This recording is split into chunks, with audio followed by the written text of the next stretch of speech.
오늘은 인생의 폭풍 속에서 바다 위를 걷다, 인생의 폭풍 속에서 바다 위를 걷다라는 제목으로 하나님의 말씀을 살펴보겠습니다. 개나리는 근심하지 않는다라는 글이 있습니다. 서울여대 장경철 교수님이 쓴 글인데요, 딱 이맘때일 것 같습니다. 개나리를 보고 있다가 문득 이런 생각이 들었다고 합니다. 개나리는 염려하지 않는다. 사모님에게 이 말을 했더니만요, 조금 감동을 받은 것 같습니다. 그리고 나서는 날카로운 질문 하나를 했습니다. 그런데 여보, 개나리가 염려하는지 안 하는지 당신이 어떻게 알아요? 교수님이 이렇게 답변을 했다고 합니다. 이 사람아, 보면 몰라? 만일 개나리가 염려한다면 이토록 순결한 노란색을 드러낼 수 없잖아. 개나리는 염려하지 않고 하늘의 하나님을 바라보기에 이토록 순결한 색을 표현하는 거야. 지금 개나리가 노랗게 피었거든요. 이 개나리를 보면서 우리도 이런 마음이 생긴다면 어떨까? 참 좋을 것 같습니다. 그런데 많은 분들이요, 봄이 왔는데도 봄이 느껴지지 않는다라고 이야기를 합니다. 서울대에 윤대형 교수님이 계시는데, 이 교수님이 이런 현상을 설명하는 글을 써놨더라고요. 계절의 변화가 느껴지지 않는 건 뇌가 지쳤다는 신호라는 이야기입니다. 우리 뇌도 에너지가 있어야지만 변화를 느낀다고 합니다. 그런데 이런 스트레스가 자꾸만 다가오면 에너지를 너무 많이 쓴다라는 거예요. 그렇게 되면 느낄 수가 없어진다라고 얘기합니다. 그래서 이런 현상을 소진증후군이라고 얘기를 하고 있습니다. 이렇게 다 소진되었을 때는요, 뇌의 에너지 충전 스위치를 켜야 한다라고 교수님이 이야기를 합니다.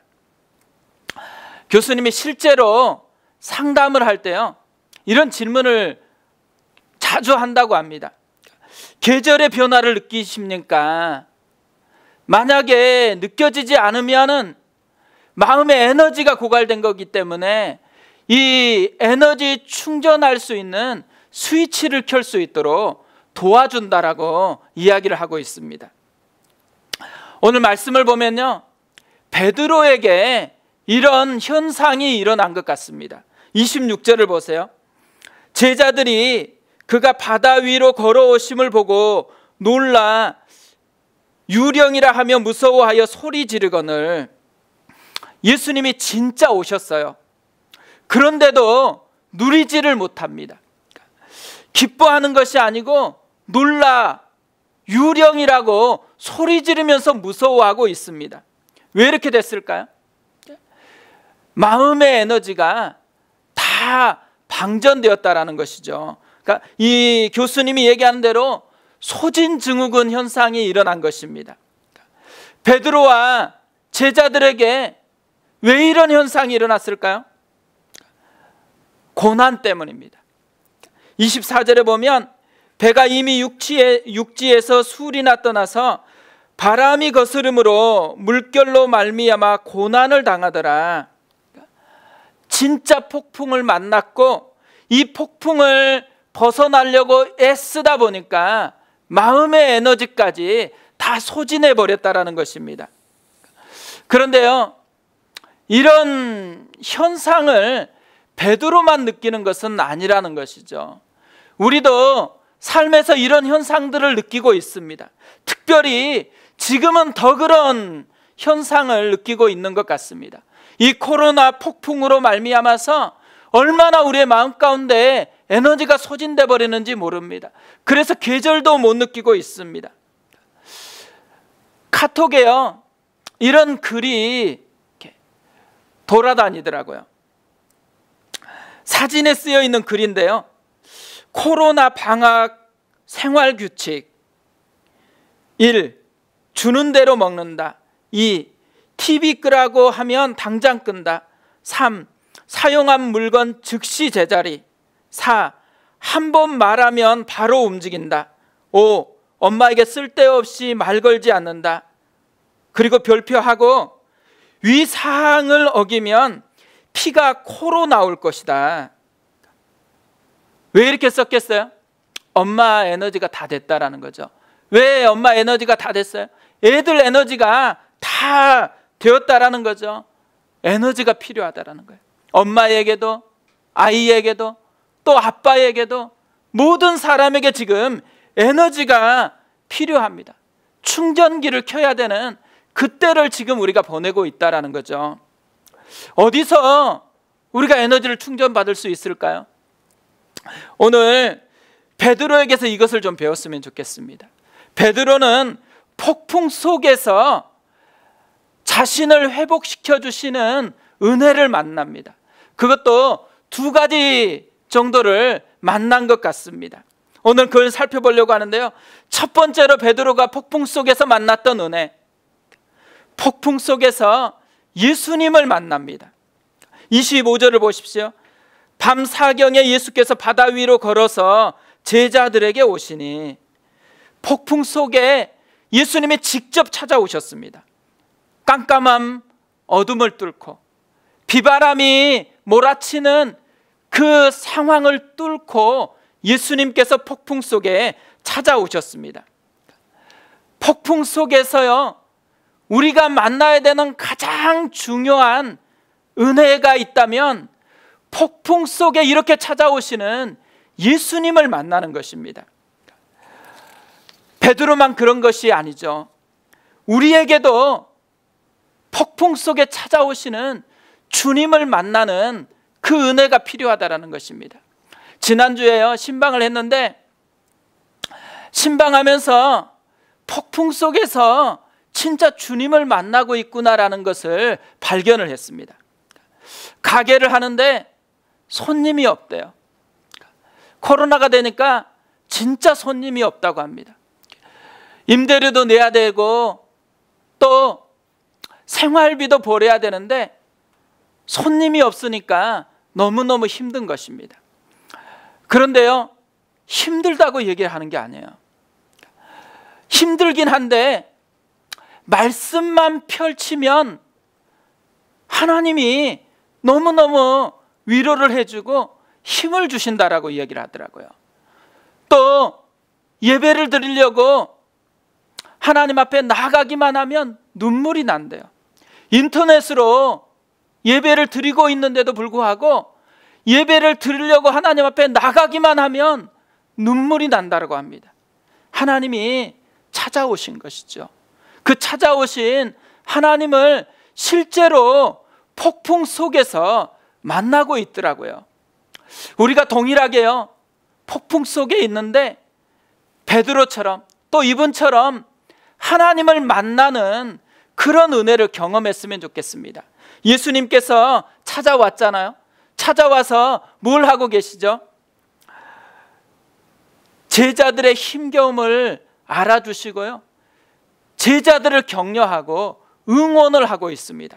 27절을 보세요. 예수께서 즉시 이르시되 안심하라 나니 무서워하지 말라. 안심하라 나니 무서워하지 말라. 이 말은 설명이 필요치 않습니다. 이 말은 그대로 받아들이기만 하면 돼요. 주님이 우리에게 찾아와요. 힘들지? 안심해라. 내가 여기 왔다. 무서워하지 말아라. 힘내라. 주님이 우리에게 찾아와서 이렇게 말씀하신다라는 거죠. 우리가 이런 예수님에게서 배워야 하는 것이 있습니다.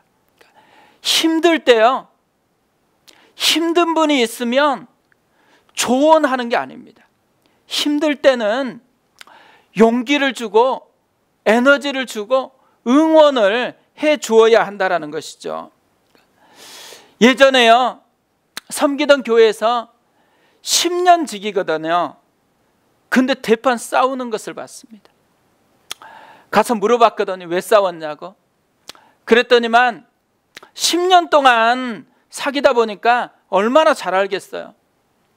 또 10년 동안 사귀니까요, 못할 얘기도 없다고 생각했는가 봐요. 근데 이 10년 동안 이분이 너무너무 계속적으로 힘들었나 봐요. 같은 문제를 가지고. 그래서 그날도 같은 문제를 가지고 또 하소연을 했는가 봐요. 그러자 이 하소연을 들고 이제 좀 그만해라고, 권사쯤 됐으면 이제 그 정도는 믿음으로 극복해야지, 어린아이처럼 매번 언제까지 그런 믿음으로 살 거냐고 그렇게 얘기를 했다라고 합니다.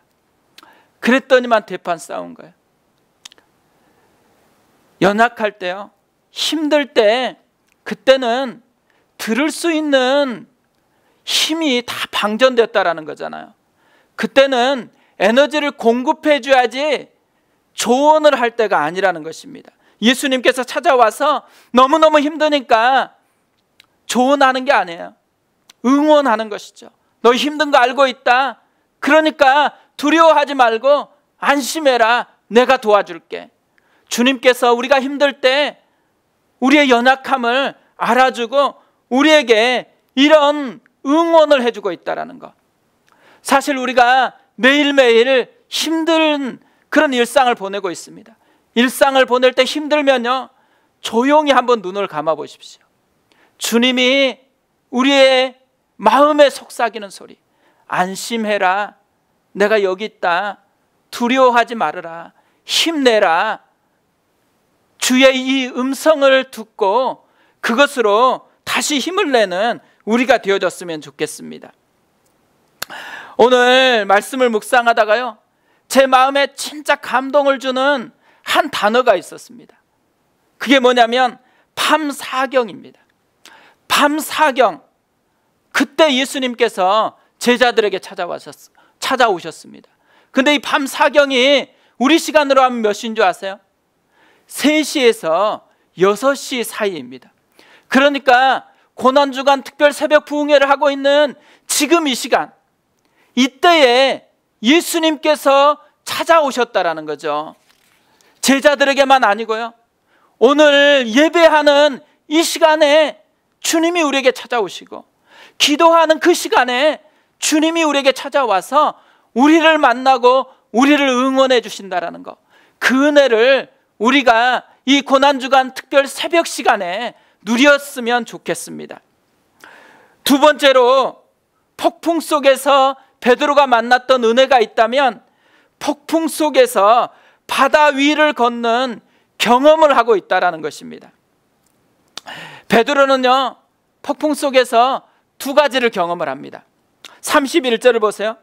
예수께서 즉시 손을 내밀어 그를 붙잡으시며 이르시되 믿음이 작은 자여 왜 의심하였느냐 하시고, 믿음과 의심입니다.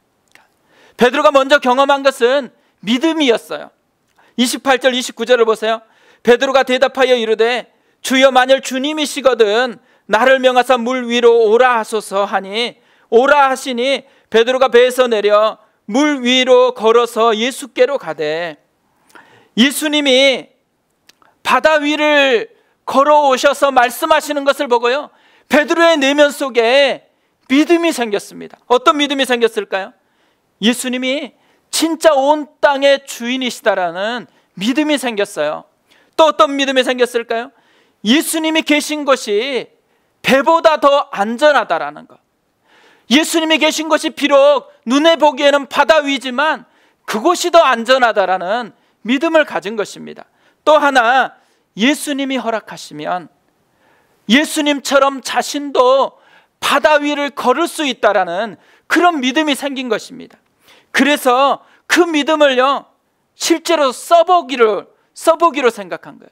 사용하기로 생각한 것입니다. 그래서 예수님께 주님이시거든 나를 명하사 오라고 그렇게 부탁한 것이죠. 그때 주님이 오라고 하세요. 그러자 진짜 배에서 내려서 그 믿음을 사용해요.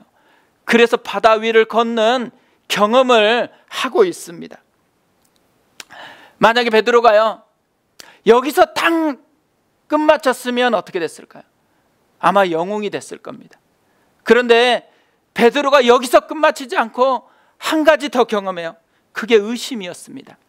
30절을 보세요.